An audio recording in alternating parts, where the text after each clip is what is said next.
You know, Kansas City, Missouri is not just facing a maternal care gap. There's now an issue with getting quality food in some parts of town, thanks to a major closure. The Sunfresh at 31st and Prospect had struggled for years and finally shut down last week, with the nonprofit owners telling the community they're no longer able to serve customers.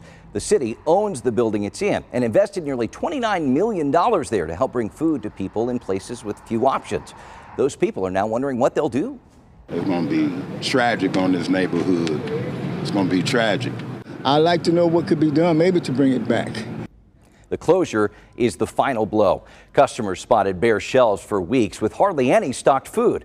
The city's going to try and find a new operator, but that might be tough in a challenging economy.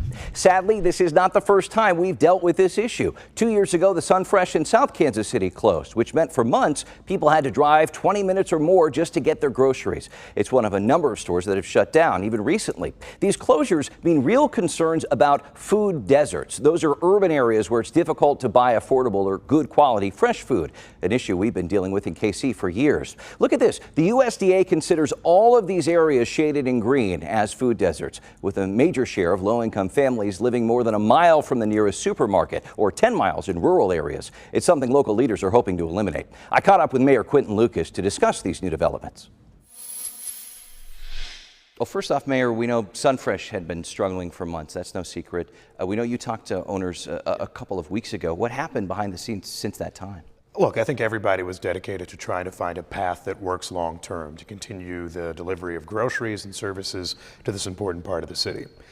There have been talks for years now about some of the tight margins that you have in grocery stores. In just the last several weeks, we've heard about a grocery store closing in Kansas City, Kansas, one closing in Overland Park. It's a tough business. And so that's something that impacted us at 31st and Prospect too.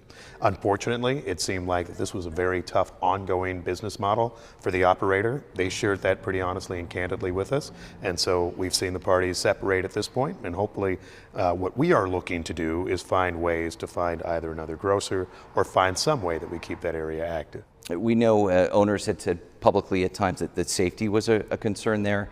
How do you address that moving forward? But also, obviously, it's very important to get quality access to food in that area. You know, I think I'll say a few things. First of all, and I respect the challenges that the owner faced. Every store is unique. That being said, 8 blocks south on Prospect, we have a grocery store that's open, that's vibrant, that's doing well. We have another grocery store just to the east. And so I think the east side of Kansas City, Prospect in particular, we do see good, strong businesses. And even in that shopping center itself, if you drive to that intersection this week, right, you have a bank that's open, you have a shoe store that's open, you have other things that are happening there. Groceries are tough, they're tight margins, it's a tough business that's impacting folks here, Kansas, all around.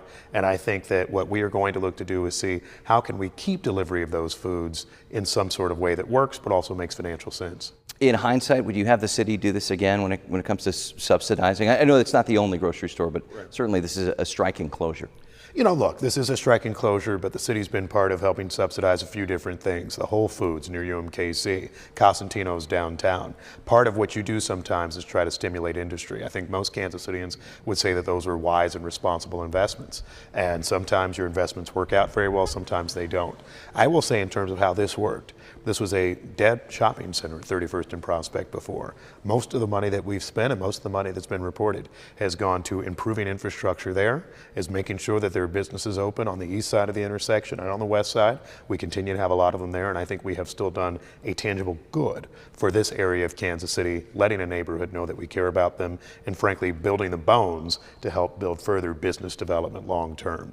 This moment shall pass. I think we will have a new user in that space in probably months rather than years, and I look forward to us talking more about that as time goes on. Does that mean maybe trying to get a for-profit company to come in and have a grocery store? You know, I think all options would be on the table.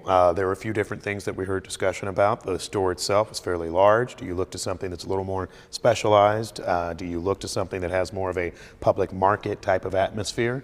I mean, there are a lot of different options, and I'm excited that in the last several days we've heard from grocers in Kansas City and surrounding areas about how they would like to explore more opportunities there. All right, we'll leave it there. Mayor Lucas, thank you so much for your time. Thanks so much.